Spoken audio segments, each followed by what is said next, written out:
pondasi Islam berkemajuan. Ya, ada 5 pondasi Islam berkemajuan. Ini sesuai yang ditulis oleh Kiai Ahmad Suja, salah satu murid terbaik dari Allahyarham Kiai Ahmad Dahlan. 5 pondasi Islam berkemajuan itu atau kemajuan Islam itu ciri khasnya adalah yang pertama memurnikan tauhid kepada Allah. Jadi tauhid ini harus murni, tidak bercampur dengan amaliyah-amaliyah atau praktek-praktek yang dapat menjurus mengarah pada kemusyrikan, kepada khurafat, takhayul dan bid'ah akidah. Yang kedua adalah memahami Al-Quran dan Sunnah secara mendalam.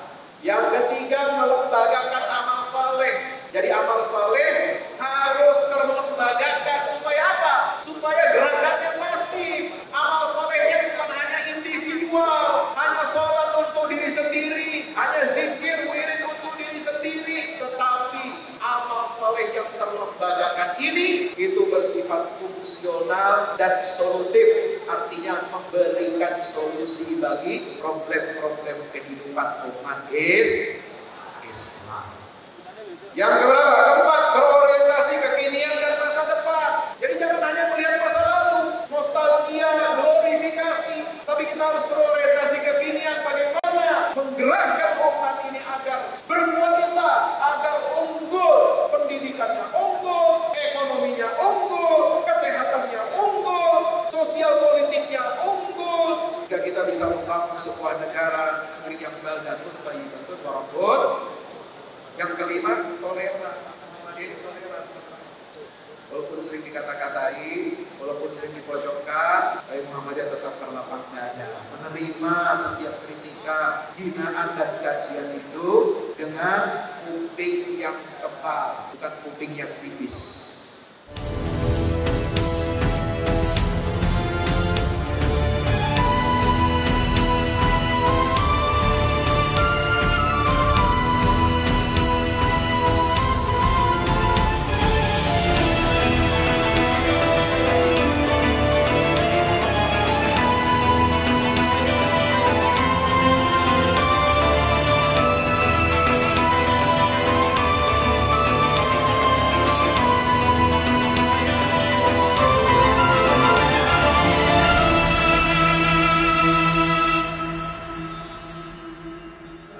Assalamualaikum warahmatullahi wabarakatuh.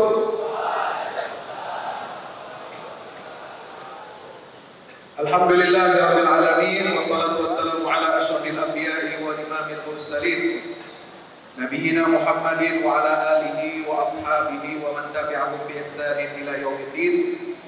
Subhanaka la ilma lana illa ma 'allamtana innaka antal alimul hakim wa qur rabbi zidni ilma warzuqni fahma. Adik-adik semua, anak-anakku, para mahasiswa baru Universitas Muhammadiyah Yogyakarta, alhamdulillah, bersyukur kepada Allah.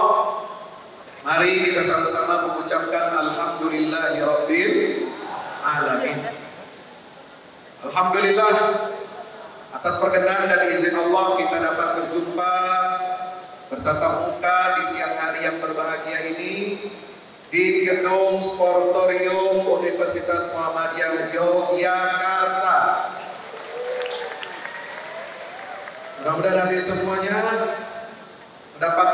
senantiasa mendapatkan kesehatan, bimbingan, taufik dan hidayah dari Allah Subhanahu wa taala. Amin ya rabbal alamin.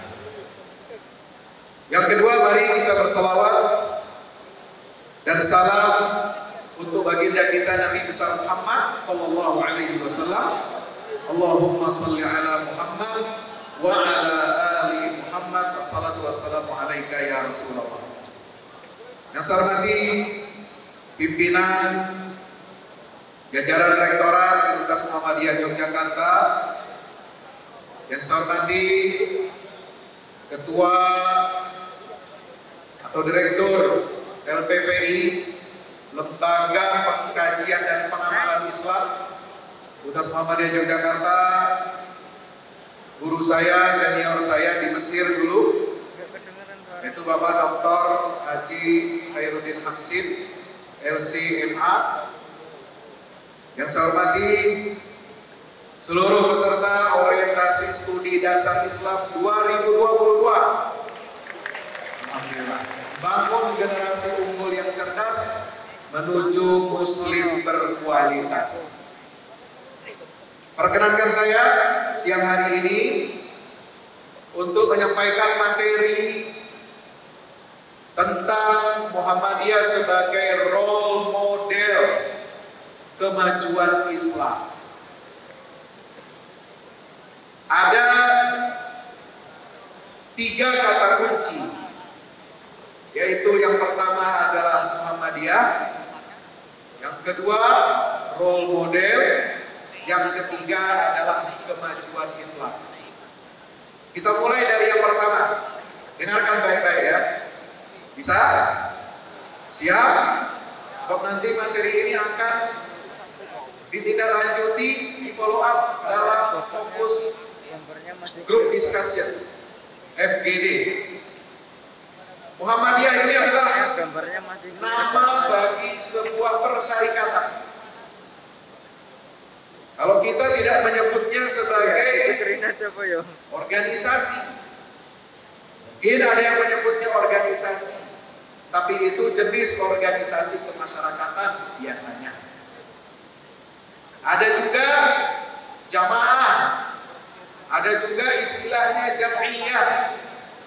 Tapi di Muhammadiyah yang didirikan oleh Allahyarham Kiai Haji Ahmad Dahlan, atau nama kecilnya adalah Muhammad Darwis bin Kiai Abu Bakar bin Kiai Sulaiman bin Kiai Murtadha bin Kiai Ilyas bin siapa lagi? Demang Juru Kapindo bin Demang Juru Sabisan bin Maulana Sulaiman bin Maulana Fadlullah bin Maulana Ainul Yamin bin Maulana Ishaq bin Maulana Malik Ibrahim. Siapa yang apa? Oi. Halo. Assalamualaikum. Jadi Kiai Ahmad Dahlan ini generasi ke-12, cucu yang ke-12 dari penyebar Islam di tanah Jawa. Yang pertama generasi awal yaitu Maulana Malik Ibrahim. Beliau lahir tanggal berapa? 1 Agustus 1868. Cukup sekali saya sampaikan. Harap dicatat baik-baik. Ya. Mendirikan Muhammadiyah tanggal berapa? 18 November tahun 1912. Jadi tahun ini tanggal 18 November 2022 itu bertepatan dengan milad Muhammadiyah yang ke-110 tahun Masehi.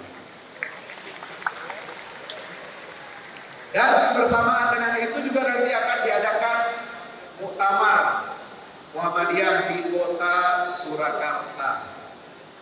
Insya Allah.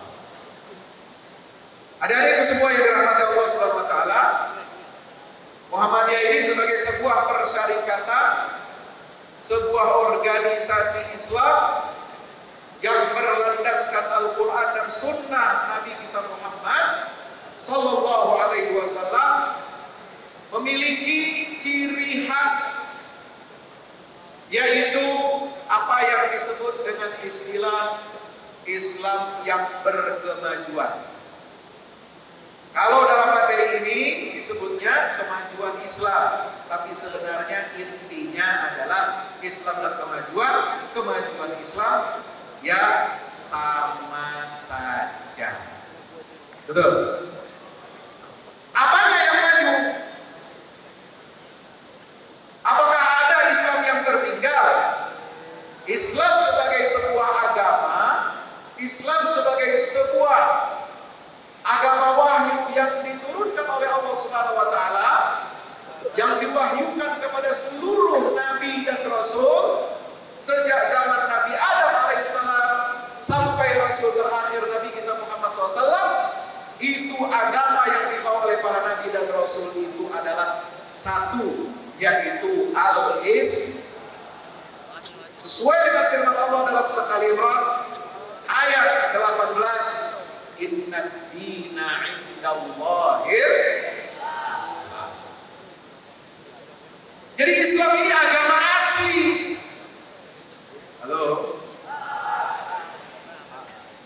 Menurut Al-Quran, menurut wahyu Allah yang otentik dan final, Islam ini adalah agama aslinya manusia di atas muka bumi ini, mulai dari Nabi Adam, kemudian dilanjutkan oleh Nabi dan Rasul setelahnya sampai Nabi kita Muhammad SAW.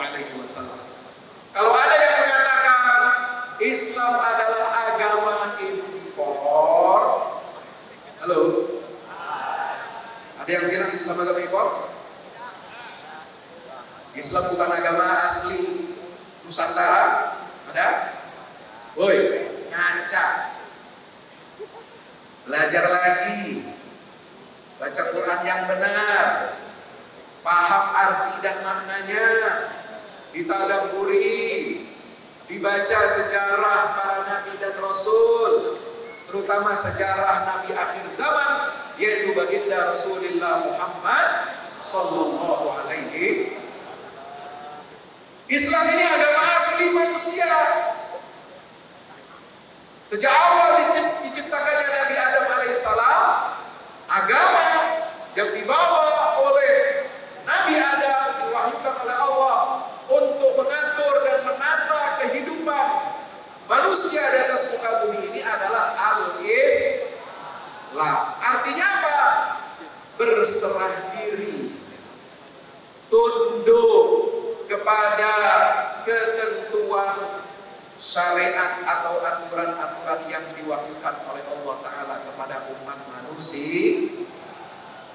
Agamanya seluruh nabi dan rasul satu, ya. Tapi syariatnya beragam, berbeda-beda. Hanya di dalam Al-Quran, dalam surat Asy-Syura dinyatakan syara'a lakum minad dini ma wassa bihi Nuhan walladzi auhayna ilaik wa ma wassayna bihi Ibrahim wa Musa wa Isa an aqimud dina wa la tatafarraqu fi.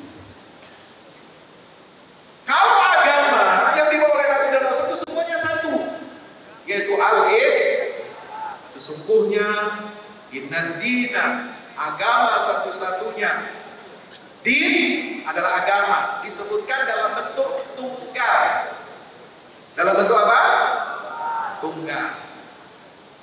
Indallahi, yang hak di sisi Allah, yang hak menurut Allah Jalla Jalaluhu adalah al-Islam.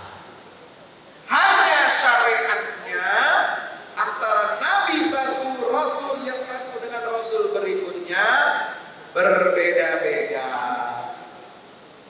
karena menyesuaikan atau mengikuti perkembangan kesempurnaan daripada akal pikiran manusia. Hanya ada syariat Nabi Nuh, ada syariatnya Nabi Ibrahim, ada syariatnya Nabi Musa, ada syariatnya Nabi Isa, ada syariatnya Nabi kita Muhammad. Kitab yang Allah turunkan juga namanya berbeda-beda kepada Nabi dan Rasul. Ada yang dinamakan dengan Suhuf Ibrahim, betul? Inna hadza lafi suhufil ula suhufi Ibrahim. Ada yang namanya Zabur. Untuk siapa? Nabiullah Daud alaihissalam. Ada yang namanya Taurat untuk Nabi Musa. Ada yang namanya Injil kitabnya itu diturunkan kepada Nabi Isa, dan yang terakhir kitab suci akhir zaman yang otentik dan final satu-satunya dari Allah yang merangkum seluruh isi kebenaran yang terkandung di dalam kitab-kitab samawi sebelumnya, dan yang mengontrol dan menjadi batu ujian terhadap kabar-kabar dusta yang ada sebelum umat Nabi Muhammad SAW, yang meluruskan, yang menjadi musaddiqan, pembenar dan muhaiminan, yang menjadi batu ujian adalah kitab suci Al-Qur'anul Karim. Nah, Muhammadiyah ini melanjutkan risalah nubuwah. Karena inspirasi Muhammadiyah sendiri itu didirikan oleh Allahyarham Kiai Ahmad Dahlan adalah diambil dari firman Allah Subhanahu wa taala surat Ali Imran ayat berapa? 100. Halo. 100 wal takum minkum ummatun yad'una ilal khair wa ya'muruna bil ma'ruf wa yanhauna 'anil munkar wa ulaika humul muflihun. 103 ayat NU, 104 kali Imran ayat Muhammadiyah. Gampang. Ya, ada di sini dari keluarga NU. Halo. Ya, alhamdulillah. Berarti ini warga NU yang berkemajuan. Kuliahnya di Muhammadiyah. Alhamdulillah. Apa bedanya Pak Ustaz antara Muhammadiyah dengan NU? Ada yang bertanya. Saya jawab yang sama dulu. Jangan tanya bedanya dulu. Apa kesamaannya? Baik Muhammadiyah maupun Nahdlatul Ulama sama-sama memiliki, meyakini rukun iman yang 6. Betul? Sama rukun imannya, bos. Iman kepada Allah, iman kepada malaikat, iman kepada kitab suci, iman kepada para rasul, iman kepada hari akhirat, iman kepada qada, dan hadisnya sama, hadis Bukhari. Kitab hadisnya sama enggak? Sama. Sahih Bukhari, Sahih Muslim, Sunan Nasai, Sunan Ibnu Majah, Sunan Tirmidzi, Sunan Abu Daud, Musnad Ahmad, kemudian Muwatta'nya Imam Malik, Kutub Sittah, Kutub Tis'ah, insya. Rukun Islamnya sama, mau Muhammadiyah atau NU atau organisasi yang masih dalam ruang lingkup Ahlus Sunnah wal Jamaah. Kalau di kalangan NU memang yang terkenalnya istilah Ahlus Sunnah wal Jamaah. Kenapa? Hadisnya ada. Apa Pak Ustaz? Sama hadis yang dipegang oleh Muhammadiyah dalam Muqaddimah Himpunan Putusan Targhib. Babul iman, babul aqaid, yaitu tentang apa? Rukun iman, rukun Islam dan ihsan. Itu semuanya bersumber dari hadis riwayat Umar Ibn Khattab. Ketika malaikat Jibril datang menjumpai Rasulullah SAW dalam bentuk rupa manusia, bertanya, wahai utusan Allah, beritahu tentang kami apa itu Islam, apa itu iman, apa itu ihsan. Landasannya apa? Kitab sucinya Al-Qur'anul Karim, sama, mutawatir. Dari jalur siapa? Dari jalurnya para sahabat dan keluarga Rasulullah SAW. Di mana Al-Quran itu adalah lafaz yang mukjizat, kalamullah yang mukjizat. Yang membacanya adalah ibadah, dinukil, ditulis secara mutawatir. Kemudian yang membacanya itu adalah dinilai beribadah kepada Allah Ta'ala, dan sampai kita secara mutawatir. Ini landasannya sama. Apakah Muhammadiyah, apakah Nahdlatul Ulama, apakah Al-Irsyad, apakah Persatuan Islam, apakah Persatuan Umat Islam, dan ormas-ormas Islam lainnya, itu masih berada dalam ruang lingkup Ahlus Sunnah. Kalau di NU namanya Aswaja, ada wal jamaah. Kenapa? Alaikum bil jamaah. Ada hadisnya, ada juga di dalam kitab HPT Muhammadiyah. Ma'ana alaihi wa ashabi, yang mengikuti sunnahku dan tradisi yang ditinggalkan oleh para sahabat-sahabatku, kata Rasulullah. Sahabat.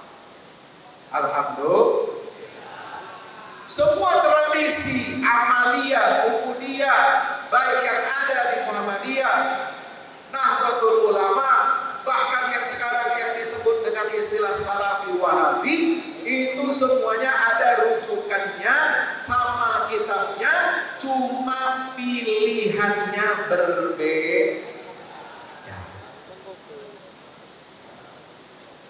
Ada yang tarawihnya dengan witirnya 11 rakaat, betul? Ada yang 20 plus 3 rakaat. Ada yang lebih dari itu? Dan sekarang kayaknya jamaah NU juga lebih suka yang 11. Ya. Karena 23 kepanjangan bos. Ya.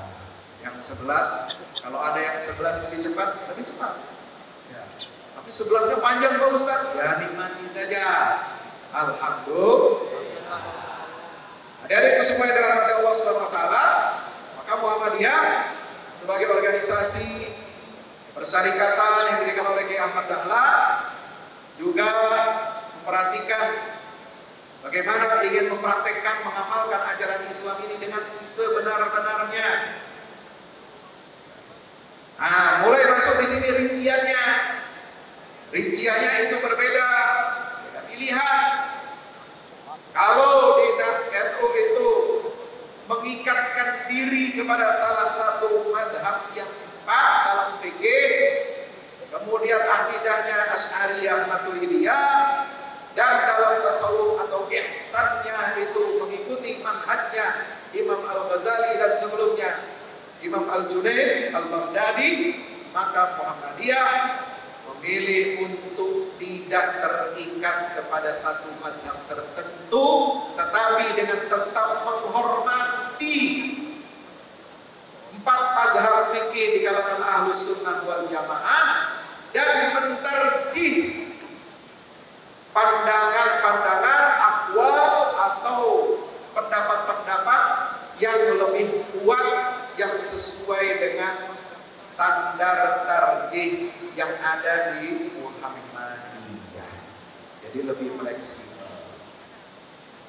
Kadang-kadang cocok dengan mazhab Syafi'i yang ditarjih, yang cocok dengan mazhab Maliki, cocoknya dengan mazhab Maliki atau Hanafi atau Hambali yang ditarjih.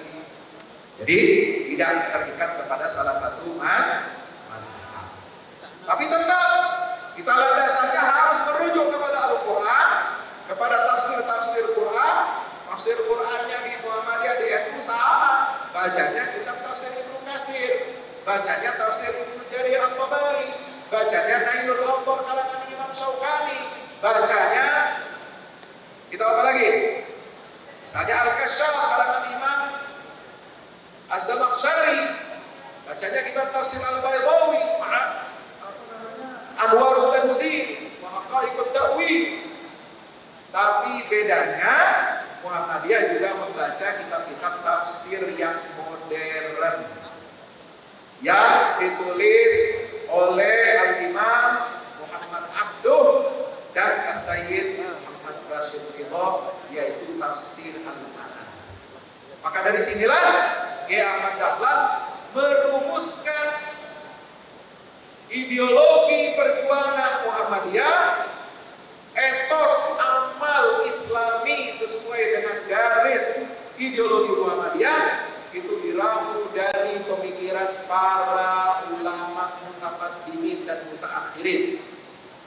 rujukannya adalah Al-Quran, Sunnah Maqbulah, kitab-kitab tafsir, kitab-kitab syarah hadis yang mu'tabar, kemudian diramu dengan pandangannya Al-Imam Muhammad Abduh dan Sayyid Muhammad Rashid Ridho, dan juga ada pengaruh sedikit oleh pandangan-pandangan keagamaan Syekh Muhammad bin Abdul Wahab. Ini yang katanya jadi rujukannya kaum Wahabi. Ya. Jadi Muhammadiyah tidak risih, mau disebut Wahabi mau disebut Tekek mau disebut apa yang penting kita tegak lurus di atas manhaj Al-Quran dan Sunnah, juga mengikuti pemahaman salafus saleh dan pendapat-pendapat para ulama, diukur, diikutkan standarnya sesuai dengan standar Al-Quran dan Sunnah Nabi kita Muhammad Sallallahu Alaihi Wasallam. Adik-adikku semua yang dirahmati Allah Subhanahu Wa Taala. Baik, ada 5 fondasi Islam berkemajuan. Ya, ada 5 fondasi Islam berkemajuan. Ini sesuai yang ditulis oleh Kiai Ahmad Suja, salah satu murid terbaik dari Allahyarham Kiai Ahmad Dahlan. 5 fondasi Islam berkemajuan itu atau kemajuan Islam itu ciri khasnya adalah yang pertama memurnikan tauhid kepada Allah. Jadi tauhid ini harus murni, tidak bercampur dengan amalia-amalia atau praktek-praktek yang dapat menjurus ya, mengarah pada kemusyrikan atau kepada khurafat, takhayul dan bid'ah akidah. Dari segi bid'ah akidah, Muhammadiyah, kemudian Nahdlatul Ulama, Persis, Al-Wasliyah, Al-Irsyad itu sama, memandang aliran yang berada di luar koridor Ahlus Sunnah. Kalau dalam istilahnya Muhammadiyah itu Ahlus Sunnah wal Haq. Ya, minal firqatin najiyah minas salaf. Itu istilahnya yang populer. Ahlus Sunnah wal Haq. Minal firqatin najiyah minas salaf. Itu ada di kitab Himpunan Putusan Tarjih Muhammadiyah. Kita mengikuti akidahnya salafus saleh, termasuk akidahnya Imam Ahmad bin Hanbal, kemudian ulama-ulama mutaqaddimin dan mutaakhirin juga sama. Itu kita ramu sedemikian rupa. Tapi kita di Muhammadiyah ini tidak terjebak kepada formula keberagamaan baik akidah, ubudiyah, fikih yang kaku atau tasawuf yang kaku. Kita lebih menekankan di Muhammadiyah ini bagaimana keislaman, keimanan dan ihsan itu dapat melahirkan etos kerja, melahirkan etos amal, melahirkan semangat juang fisabilillah, melahirkan semangat ijtihad dan mujahadah. Mujahadah ini biasanya spiritual. Makanya di buku yang ditulis oleh juga salah seorang murid Kiai Ahmad Dahlan, itu Kiai Haji Raden Hajid itu membuat buku kecil, judulnya Ajaran Pokok Kiai Ahmad Dahlan. Ya, dan 17 kelompok ayat Al-Quran yang paling sering dibahas dan dikaji sampai dipraktekkan oleh beliau dan murid-muridnya, yaitu kelompok ayat tazkiyatun nafsi. Ayat apa? Tazkiyatun nafsi, penyucian jiwa.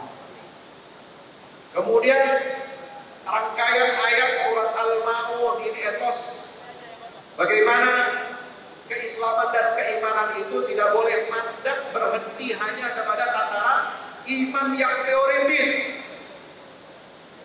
ya, hanya sekedar percaya kepada Allah dan sampai seterusnya sampai rukun iman yang keenam, tapi tidak melahirkan apa? Kepedulian sosial. Makanya Kiai Dahlan sangat mementingkan pengamalan ayat daripada surat Al-Ma'un. Ara'aital ladzi yukadzibu bid-din fadzalika alladzi yad'u al-yatim wa la yahuddu 'ala ta'amil miskin fawailul lil musallin alladzina hum 'an salatihim sahun alladzina hum yura'una wa yamna'una. 3 bulan. Kiai Dahlan menjelaskan tafsir surat Al-Ma'un 3 bulan. Tapi bukan sekedar belajar tafsir, makna kalimat, mufradat, asbabun nuzul, petunjuk ayat, tapi sampai prakteknya, pengamalannya harus seperti apa. Maka lahirlah inisiatif dari para pendiri Muhammadiyah ini untuk mendirikan apa? Rumah sakit, klinik, panti asuhan, bangun masjid, membangun sarana kepedulian sosial umat. Maka disebut oleh Karen Hafid, beliau ini mazhabnya cenderung kepada mazhab seorang sahabat, yaitu Abu Dzar Al-Ghifari, bapak sosialisme Islam. Apa? Sosialisme Islam. Artinya peduli kepada nasib wong cilik. Ya, bukan partai wong cilik. Ya, tapi mazhab yang peduli kepada wong cilik. Itu surat Al-Ma'un. Ya, yang kedua, yang ketiga, bungkusan ayat apa? Surat Wal Asri, 7 bulan ditafsirkan oleh Kiai Ahmad Dahlan. Tidak pindah ke surat lain 7 bulan. Sehingga lahirlah gerakan amal yang luar biasa. Tahun 1912 sampai beliau wafat 1923 tanggal 23 Februari usia beliau wafat 54 tahun. Jadi ulama dulu ini usianya meninggalnya masih relatif muda, tapi meninggalkan karya amal yang luar biasa. Beliau termasuk ulama yang sedikit meninggalkan karya tulis. Kenapa? Karena lebih concern dakwahnya Mbah Kiai Ahmad Dahlan itu untuk mencetak kader, mencetak amal, bukan mencetak buku. Betul? Sehingga lahirlah kader-kader Muhammadiyah yang menguasai sains, ilmu pengetahuan, kedokteran, ilmu sosial, ilmu politik, dan seterusnya dan seterusnya. Jadi adik-adik sekalian rahmati Allah, ini tentang Islam yang mengajar memurnikan tauhid. Ya. Yang kedua adalah memahami Al-Quran dan Sunnah secara mendalam. Yang ketiga, melembagakan amal saleh. Jadi amal saleh, alladzina amanu wa amilus shalihat itu harus terlembagakan supaya apa? Supaya gerakannya masif. Amal solehnya bukan hanya individual, hanya sholat untuk diri sendiri, hanya zikir wirid untuk diri sendiri, tetapi amal soleh yang terlembagakan ini itu bersifat fungsional dan solutif, artinya memberikan solusi bagi problem-problem kehidupan umat Islam. Jadi aplikatif, solutif. Bukan Islam itu hanya teori. Indah tentang Islam di teorinya. Bagus rukun Islam, rukun iman teorinya. Nah amalnya mana? Kalau orang Islam hanya wirid, zikir, baca Quran, selawatan, lalu sekata bubar. Maaf, kadang-kadang ada nih. Maaf ya. Bukannya Muhammadiyah anti maulid dan enggak. Boleh di Muhammadiyah menyelenggarakan peringatan maulid, boleh, nanti saya sebutkan. Tapi kadang-kadang setelah peringatan maulid bikinnya acara mulai jam 9 malam habis besar. Ya, ngaji dulu apa segala macam, nanti penceramahnya datang jam 12. Baru beres acara, ya, yang pidato ada 3 orang, 4 orang sampai menjelang subuh. Habis itu pulang ke rumah, masjidnya kosong. Halo.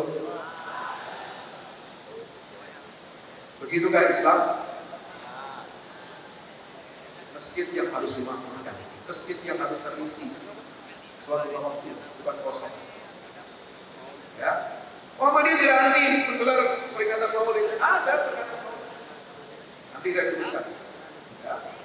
Tapi harus berdaya guna, harus diisi dengan hal-hal yang manfaat, membawa maslahat, untuk menumbuhkan semangat perjuangan Islam dengan mencontoh beri kehidupan baginda Nabi besar Muhammad Sallallahu Alaihi Wasallam.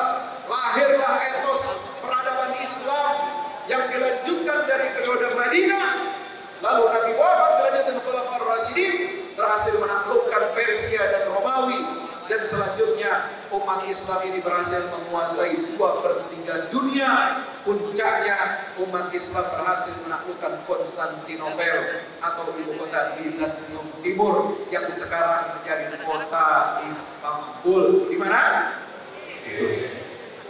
Itu semua sesuai dengan bisyarah, kabar gembira dari Nabi kita Muhammad, bukan bisyarah amplop.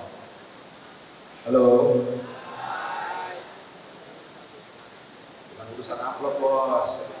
Bisyarah itu kabar gembira dari Rasul. Yang keberapa? Keempat, berorientasi kekinian dan masa depan. Jadi jangan hanya melihat masa lalu, nostalgia, glorifikasi, tapi kita harus berorientasi kekinian, bagaimana menggerakkan umat ini agar berkualitas, agar unggul, pendidikannya unggul, ekonominya unggul, kesehatannya unggul, sosial politiknya unggul, sehingga kita bisa membangun sebuah negara, negeri yang baldatun thayyibatun wa rabbun. Yang kelima, toleran. Muhammadiyah ini toleran. Walaupun sering dikata-katai, walaupun sering dipojokkan, tapi Muhammadiyah tetap berlapang dada, menerima setiap kritikan, hinaan dan cacian itu dengan kuping yang tebal, bukan kuping yang tipis. Ya.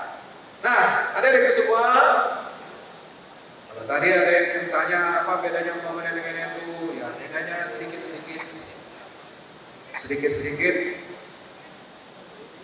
nggak tahdilan, ya. Sedikit nggak maulidan seperti yang tadi saya contohkan, sedikit tarawihnya 11, kan sedikit ya. Bedanya itu aja, antara masalah furu'iyah. Ya, pilihan orang mau pilih boleh sesuai dengan dalil yang menurut kita rajih atau lebih kuat, itu yang kita ambil, itu yang kita amalkan, dan konsistenlah di situ. Ya, jangan mudah menyalahkan dan menyesatkan kelompok lain. Lalu ada yang terakhir, 10 menit lagi waktunya. Ada pertanyaan. Terus kalau gitu Pak Ustadz, apa bedanya Muhammadiyah dengan Salafi Wahabi? Woi. Halo? Mau tahu? Mau tahu atau mau tahu banget? Ini nanti jadi pertanyaan ya. Kalian di luar nanti sekolah di mana? Muhammadiyah. Oh, bahaya itu Muhammadiyah Wahabi. Muhammadiyah anti kebinekaan, anti NKRI. Kenapa Wahabi anti NKRI katanya? Nah, bahaya sekali tudingan-tudingan seperti ini. Maka adik-adikku semua dirahmati Allah, ada perbedaan Muhammadiyah ini dengan gerakan Salafi Wahabi modern. Salafi ini nama sebuah paham keagamaan yang sebenarnya sudah lama hadir, sudah lama. Dia bagian dari Ahlus Sunnah wal Jamaah, yaitu mazhabnya Imam Ahmad bin Hanbal dalam akidah dan furuk-furuknya. Itu yang disebut dengan Madrasah Ahlul Athar atau Madrasah Akidah Athariyah. Selain akidah Asy'ariyah dan Maturidiyah, ada akidah Athariyah. Ini mazhab besar di dunia Islam. Tidak kalah besarnya dengan Asy'ariyah Maturidiyah, hanya memang kurang populer. Karena yang di Indonesia ini populernya adalah akidah Asy'ariyah, yaitu formulasi sifat Allah 20 dan seterusnya yang sering biasa kita adik-adik dapatkan kalau pernah mondok di pesantren. Satu, gerakan Muhammadiyah ini memadukan gagasan banyak ulama. bukan hanya satu mazhab. Jadi mulai dari yang salaf, mutaqaddimin, maupun yang kontemporer, Kiai Dahlan itu suka baca buku-bukunya Imam Al-Ghazali. Jangan salah. Dalam tazkiyatun nafas, dalam bab ihsan, dalam bab tasawuf, kalau kita mau menamakannya tasawuf, Kiai Dahlan itu pencinta dan pembaca buku-bukunya Imam Abu Hamid Al-Ghazali. Apakah itu Ihya Ulumuddin atau Hidayatul Hidayah? Itu ada ditulis di bukunya di Raden Haji. Juga tazkiyatun nafsinya Imam Ibnu Taimiyah dan Imam Ibnul Qayyim Al-Jauziyah yang menjadi rujukan kaum salafi, apakah yang klasik maupun yang modern. Jadi terbuka, berpikiran wawasan terbuka, inklusif, tidak menutup diri.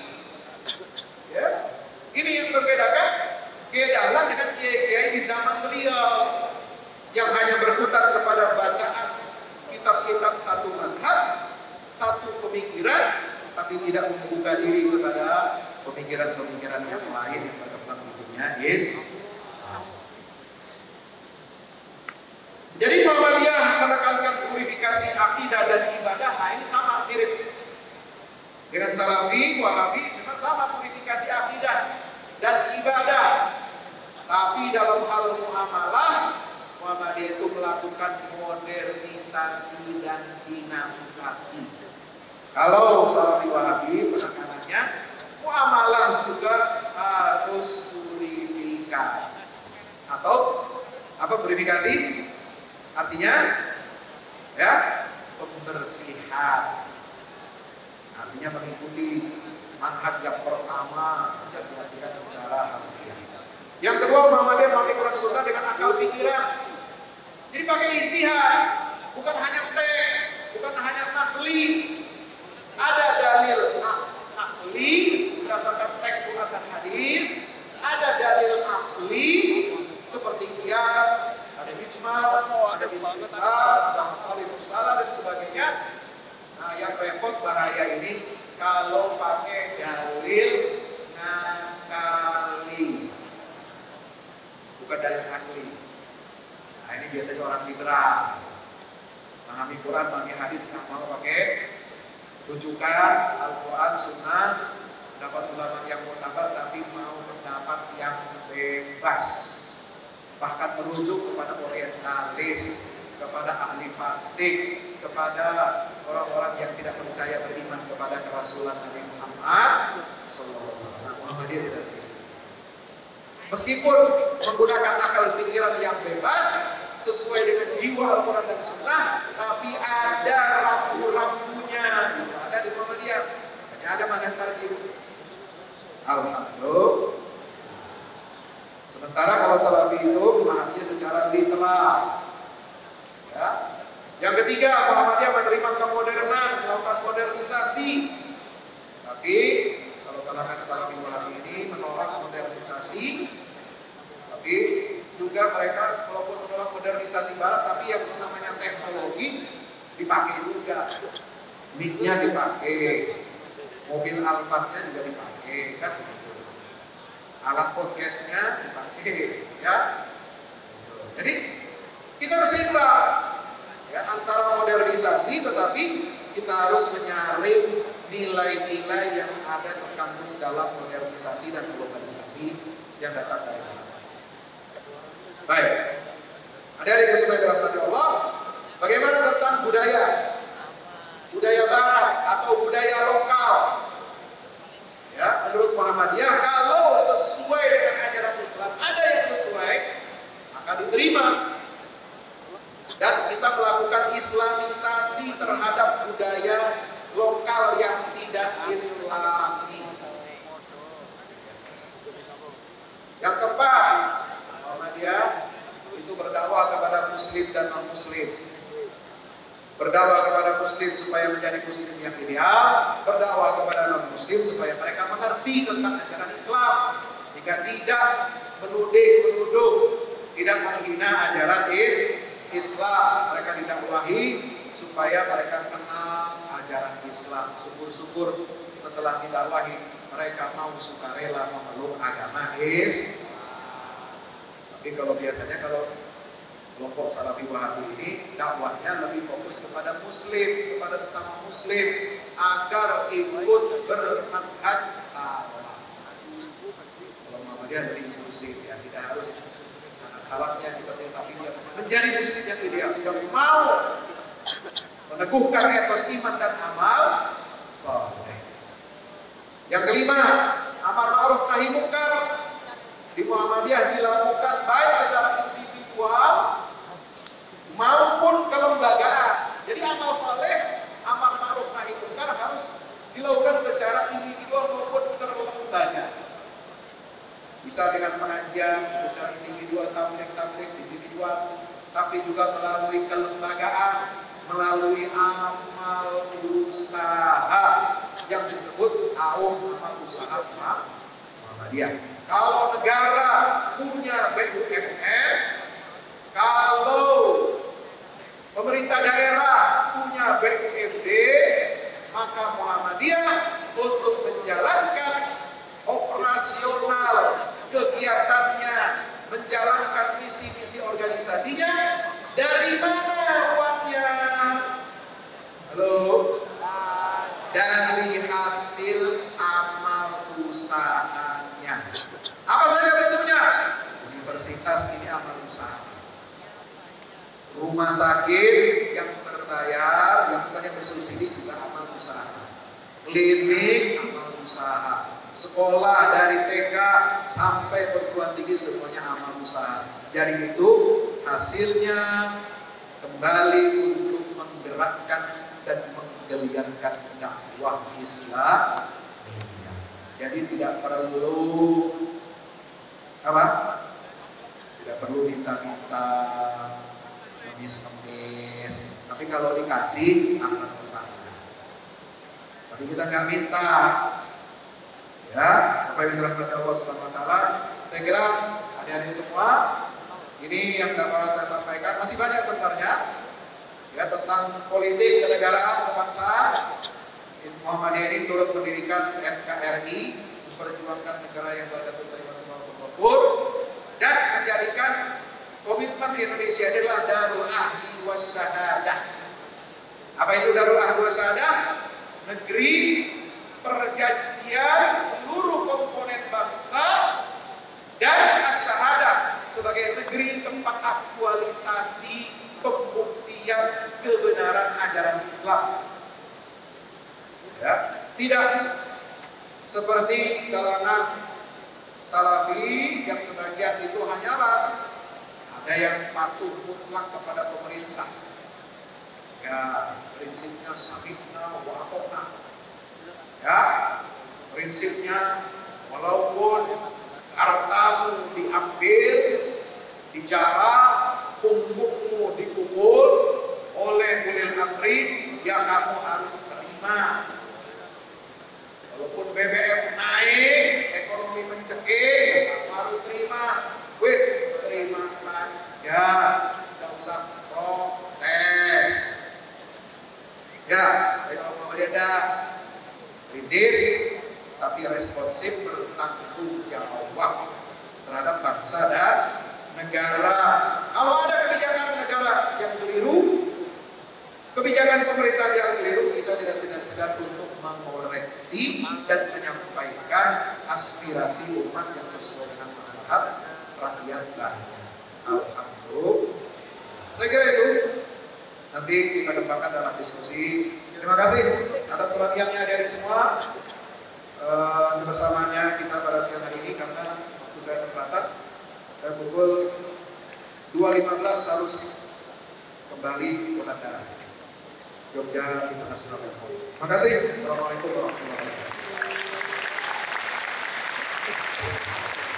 Baik, sungguh mengagumkan apa yang dipaparkan oleh Ustadz Fahmi Salim terkait implementasi dari ideologi-ideologi Muhammadiyah yang dulu dibangun dengan semangat kemasyarakatan dan dibentuk sebagai salah satu persyarikatan oleh Kiai Haji Ahmad Dahlan. Dan kita juga patut bersyukur dapat mengenyam pendidikan di lembaga pendidikan yang berada di bawah naungan Muhammadiyah. Dan itu semua merupakan implementasi dari ideologi yang dibangun oleh para pendiri Muhammadiyah, khususnya Kiai Haji Ahmad Dahlan. Untuk itu, kita akan lanjutkan kepada sesi selanjutnya, yaitu sesi tanya jawab. Kita akan coba himpun pertanyaan dan dapat langsung dijawab. Bagi teman-teman yang ingin mengajukan pertanyaan, boleh ajukan tangan. Ya, Masnya sebelah sini boleh maju ke depan.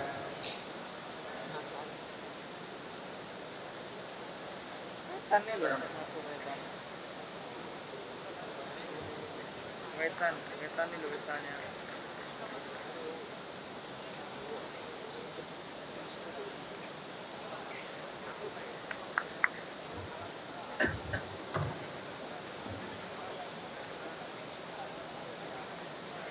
Assalamualaikum warahmatullahi wabarakatuh. Perkenalkan, nama saya Muhammad Al-Fatih dari Fakultas Ilmu Sosial dan Politik Prodi Hubungan Internasional. Saya ingin bertanya, Ustaz, bagaimana pandangan Muhammadiyah dengan warga yang tinggal di pelosok terpencil yang minim akan ilmu agama, dan apa tindakan Muhammadiyah akan hal ini? Pandangan tentang pandangan Muhammadiyah dengan warga yang tinggal di pelosok-pelosok terpencil yang kurang akan ilmu agama, dan apa tindakan Muhammadiyah dengan hal ini? baik, terima kasih. Dengan siapa Mas? Namanya? Al-Fatih, Muhammad Al-Fatih. Luar biasa. Ya, tadi saya sebut Konstantinopel, ternyata ini nama Sultan yang dulu menaklukkan kota Konstantinopel. Aplaus. Jadi Muhammadiyah sejak 1912, 18 November, itu dulu masih terbatas diizinkan operasionalnya hanya di region Yogyakarta. Baru kemudian mendapatkan izin membuka cabang-cabang di seluruh wilayah Hindia Belanda, karena dulu di bawah penjajahan Hindia Belanda, pemerintahan Hindia Belanda, itu baru pada tahun 1921. Dan Muhammadiyah justru berkembang dibawa oleh para dai-dai, ulama-ulamanya, kader-kadernya di seluruh Nusantara ini secara militan yang dengan tingkat militansi yang tinggi. Justru mereka berdakwah sampai ke pelosok-pelosok daerah-daerah terpencil. Apa buktinya Pak Ustaz? Yang sudah nonton Laskar Pelangi, sudah nonton filmnya? Itu daerah pulau terpencil di Bangka Belitung, tidak ada akses infrastruktur, sarana prasarana, sekolah negeri saja tidak ada. Sekolah yang pertama berdiri di sana adalah sekolah Muhammad SD. Coba. Alhamdulillah. Jadi bisa dibayangkan, Muhammad, kalau tidak ada Muhammadiyah, ini bukan sombong ya, bukan somong, kata orang Betawi somong. Kalau tidak ada Muhammadiyah, bagaimana ini pendidikan Indonesia ini bisa sampai ke pelosok-pelosok? Pionir-pionirnya sampai ke pelosok itu adalah pilar dakwah, sosial, dan pendidikan yang dikembangkan dibawa oleh para dai Muhammadiyah. Jadi ini menjadi satu bagian yang integral. Karena Muhammadiyah prinsipnya ingin mencerdaskan sebanyak mungkin rakyat Indonesia, wabil khusus umat Islam, supaya apa? Meningkatkan taraf kualitas hidupnya. Jangan sampai bodoh, jangan sampai tertinggal, jangan sampai miskin, jangan sampai tidak peduli kepada sesama. Makanya, kenapa Kiai Ahmad Dahlan diberikan gelar pahlawan nasional oleh keputusan Presiden RI, ya, nomor berapa itu? Keputusan Presiden RI nomor 667 tahun 1961, Kepresnya Presiden Soekarno, itu menyatakan karena Muhammadiyah ini, ya, terutama Kiai Ahmad Dahlan mengembangkan sebuah ajaran yang sangat luar biasa, ya, mempelopori kebangkitan umat Islam untuk menyadari nasibnya sebagai bangsa terjajah. Yang kedua, Muhammadiyah telah banyak memberikan ajaran Islam yang murni kepada bangsa. Ini core tablignya Muhammadiyah. Kemudian yang ketiga, Muhammadiyah mempelopori amal usaha sosial dan pendidikan yang amat diperlukan bagi kebangkitan dan kemajuan bangsa dengan jiwa ajaran Islam. Yang keempat, Muhammadiyah bagian wanita yaitu Aisyah telah mempelopori kebangkitan wanita Indonesia untuk mengecap pendidikan dan berfungsi sosial setingkat dengan kaum. Itu saja yang akan saya jawab. Terima kasih. Ada lagi?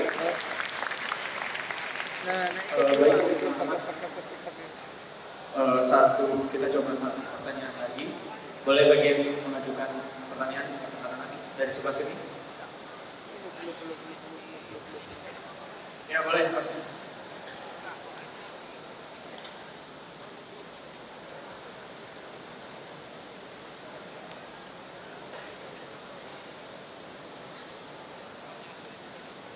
Assalamualaikum warahmatullahi wabarakatuh. Izin bertanya Ustaz, tadi saya mendapatkan kutipan bahwa Muhammadiyah memperhatikan dan mempraktikkan ajaran Islam secara sesungguhnya.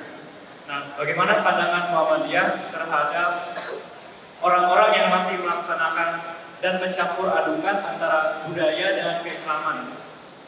Ya, itu saja pertanyaan saya Ustaz. Sama satu lagi tadi Pak Ustaz menyinggung tentang Maulid Nabi di Muhammadiyah. Itu saja. Sekian dan terima kasih. Wassalamualaikum warahmatullahi wabarakatuh.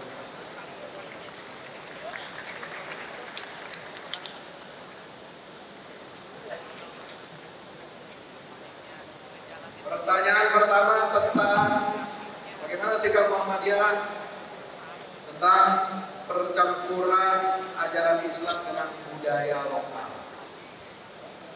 Budaya dalam sudut pandang Islam, dalam sudut pandang Muhammadiyah itu ada dua macam. Ini yang disebut dengan al-adah atau al-urf. Ada adat atau urf yang sesuai dengan jiwa ajaran Islam, dan ada yang bertentangan dengan jiwa ajaran Islam. Kalau adat budaya, menghormati orang tua, menghormati pemimpin, kemudian budaya-budaya lokal, kearifan yang tidak bertentangan dengan ajaran Islam, maka ini bisa diterima. Kayak di Muhammadiyah ini kan tumbuh pertama di mana? Dari lingkungan kampung kauman. Kauman itu singkatan dari kaum beriman. Jadi singkatnya kauman, kaum beriman. Nah, itu kampung yang ada di sebelah barat Keraton Kesultanan Yogyakarta Hadiningrat. Itu samping Masjid Gede Kauman, Masjid Gede Kesultanan Jogja. Itu adalah disebutnya kampung kauman. Nah itu, jadi yang Madahlan ini orang tuanya adalah penghulu agama, khatib utama di Masjid Gede, itu Masjid Kesultanan. Jadi masih abdi dalamnya Keraton Yogyakarta. Apakah budaya-budaya yang ada dalam Keraton Jogja semuanya ditentang oleh Muhammadiyah? Ada yang diterima selama itu bersesuaian dengan ajaran Islam, ada yang tidak bersesuaian, jadi ditolak, tapi penolakannya harus dengan cara yang ma'ruf, amar ma'ruf nahi munkar, dengan cara yang ma'ruf, bukan dengan cara kekerasan, apalagi membabi buta. Ya, karena meninggalkan atau nahi munkar terhadap budaya-budaya yang bertentangan dengan ajaran Islam, ini perlu cara yang hikmah, perlu cara yang ma'ruf. Maka yang dilakukan oleh Muhammadiyah tidak mengubahnya secara frontal, tapi dengan jalur pendidikan. Kalau orang dulu sakit datangnya ke dukun.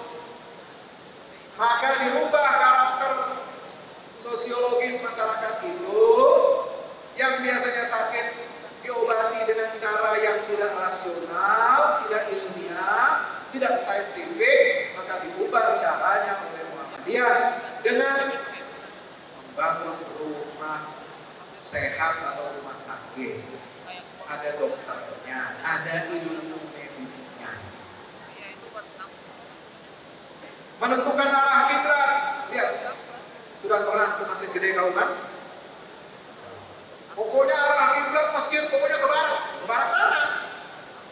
Ya, kalau Jogja ke baratnya nanti miring, bukan ke Mekah itu ya. Sama kayak Ahmad Dahlan diluruskan, pakai ilmu. Memang awalnya ditentang, tapi kemudian sedikit dengan bertahap bisa dipahamkan. Dengan apa? Dengan mengembangkan tradisi saintifik. Makanya ada ilmu falak, ada ilmu astronomi, ada ilmu ukur bumi, bagaimana meluruskan, mengarahkan arah kiblat ini yang benar. Dulu dibilangnya oleh ulama yang ada pada zaman itu alat pengukuran kiblat itu ilmunya orang kafir. Ya, peta dunia globe itu ilmu kafir. Jadi anti sains. Padahal abad 16 ada seorang mampu bumi kerajaan Goa, itu Karai Patingan Loang. Ada orang Makassar di sini? Halo? Ada orang Makassar? Aslinya dari Makassar, dari Sulawesi Selatan. Ada yang kuliah di sini? Ada? Nah itu. Ya, itu Museum Karai Patingan Loang. Itu seorang mampu bumi kerajaan Goa, Makassar.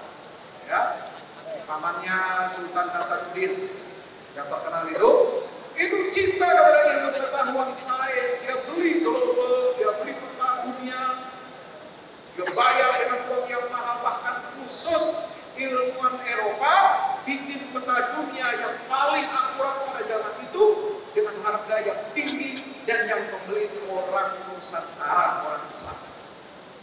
Sehingga fotonya diabadikan, setara di fotonya itu diabadikan di peta dunia yang zaman dulu itu dia bersahabat dengan Galileo Galilei dari Italia. Itu orang Nusantara, orang Islam, cinta kepada ilmu. Karena budaya ilmiah ditinggalkan, padahal penemu ilmu pengetahuan modern, sains, itu adalah orang-orang Islam, ilmuwan Islam. Tapi ilmu ini ditinggalkan, umat Islam hanya lebih fokus ngurusi apa? Ngurusi ibadah, fikihnya, toharohnya, wudhunya, dipelajari, dipulang-balik sampai kitabnya pecah. Tapi ilmu pengetahuan tidak dipelajari. Dianggap ini produk orang kafir. Tidak boleh begitu ya. Jadi ini di budaya kita bisa terima selama sesuai dengan ajaran Islam. Tapi kalau tidak ada dalilnya, bahkan bertentangan dengan ajaran Islam, akidah Islamiyah, ditolak. Tapi penolaknya tidak serampangan, tidak membabi buta, tidak asal hantam promo, ya, tidak asal wes pokoknya harus diberantas, dimusnahkan. Tapi bicara dengan cara yang bertahap, tadarruj. Dengan apa? Pendidikan.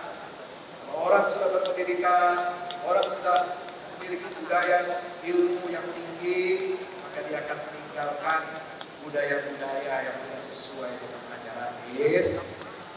Saya kira itu.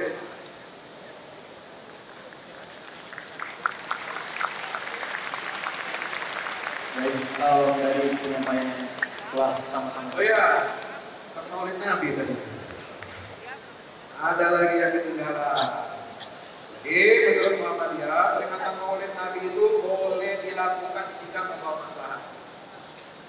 Ya, isinya tidak bertentangan dengan semangat jiwa pengorbanan dan perjuangan Nabi Muhammad SAW, dan tidak dilakukan secara berlebihan. Kenapa? Karena tidak ada nas yang memerintahkan. Nabi ada nggak perintahkan umatnya untuk merayakan hari kelahirannya? Nggak ada. Yang memerintahkan hadisnya nggak ada. Nasnya nggak ada. Yang melarang nggak ada juga. Makanya di tengah-tengah tidak ada nas yang perintahkan, tidak ada nas yang melarang, maka dia jatuhnya hukum mubah. Mubah itu mengikuti kaidah asal. Apa kaidah asalnya? Al aslu fil asya'il ibahah. Hukum asal segala sesuatu boleh. Selama tidak ada dalil yang perintahkan atau yang melarang, maka boleh dengan syarat dan ketentuan berlaku. Tapi kalau di kalangan Salafi Wahabi, peringatan Maulid Nabi haram secara mutlak.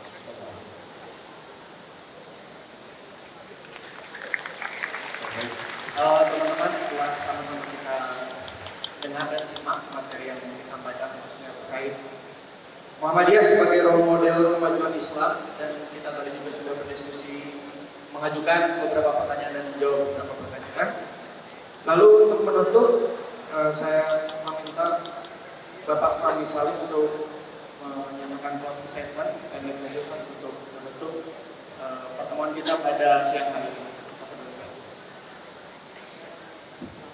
Terima kasih adik-adikku semua yang berbahagia dirahmati Allah Subhanahu wa taala. Saya sangat bergembira, terhadus bin ni'mah, mengucapkan syukur alhamdulillah bisa bersilaturahim dengan adik-adik semuanya.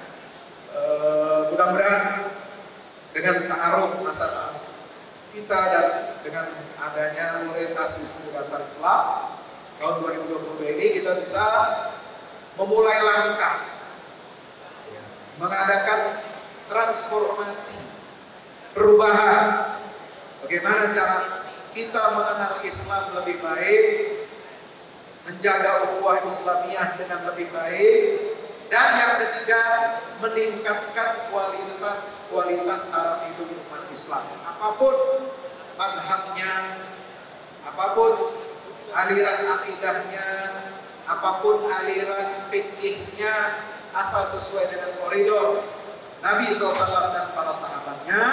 Ma'ana alaihi wa ashabi, dan alaikum bisunnati wa sunnatil khulafa'ir rasyidin al-mahdiyyin abdu 'alaiha bin nawajiz. Maka saya menghimbau kepada adik-adik semuanya, jadilah sarjana-sarjana lulusan dari Muhammadiyah, membawa memikul amanah ilmu dan dakwah untuk diimplementasikan, dibawa ke daerah, ke tempat kita, asal kita masing-masing. Untuk apa? Menjadi mundirul qaum, ya, liyundiru qaumahum idza raja'u ilaihim.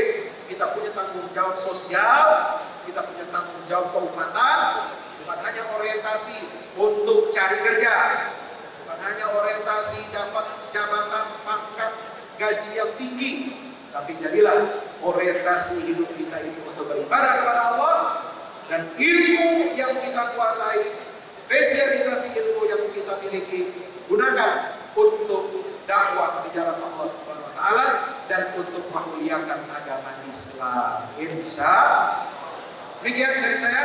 Mohon maaf atas segala kekurangannya. Qul qouli hadza astaghfirullah wa lakum. Nasrun minallah fathun qarib wa basyiril mu'minin. Wassalamualaikum warahmatullahi wabarakatuh.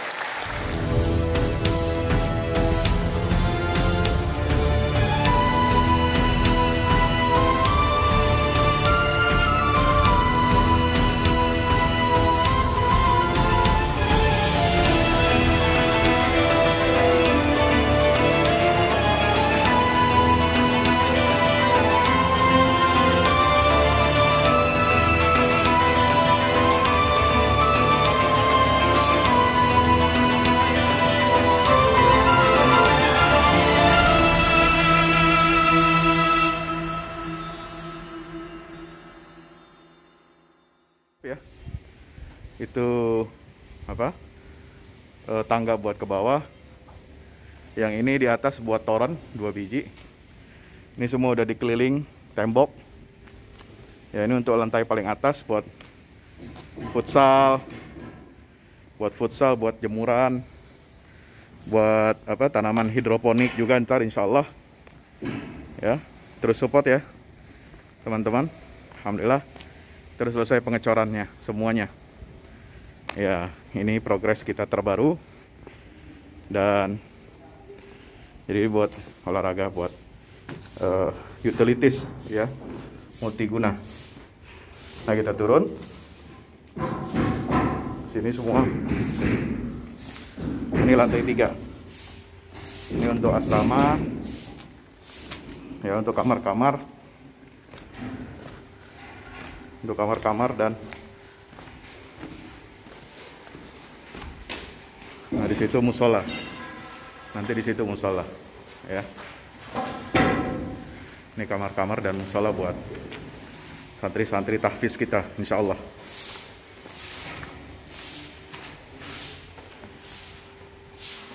Nah ini lantai 2 kita turun.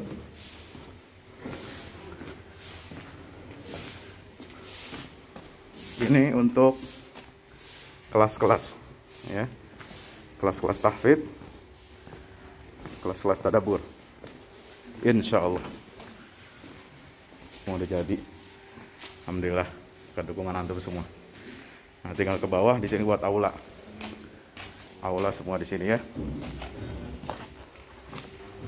Mohon doanya terus, mudah-mudahan berkah, mudah-mudahan cepat jadi finishing. Kira-kira finishingnya ini butuh 1,5 M lagi ya, mudah-mudahan. Al-Fatihah. Al-Fahmu Institute mempersembahkan serangkaian buku karya Ustadz Fahmi Salim LCMA. Buku pesan-pesan tauhid untuk negeri di masa pandemi. Buku mutiara ilmu-ilmu Al-Quran. Ada diskon 20% untuk buku tafsir sesat 58 esai kritis wacana Islam di Indonesia dan buku kritik terhadap studi Al-Quran kaum liberal. Anda dapat memesannya melalui layanan WhatsApp di nomor 08777 0637192 dengan format pemesanan ketik nama, alamat lengkap, nomor handphone, dan jumlah buku yang diorder. Ongkos kirim di luar harga buku dan menyesuaikan wilayah dengan paket standar. Lampirkan juga bukti transfer Anda ke rekening BNI Syariah di 0631 748573. Tunggu apa lagi? Pesan sekarang.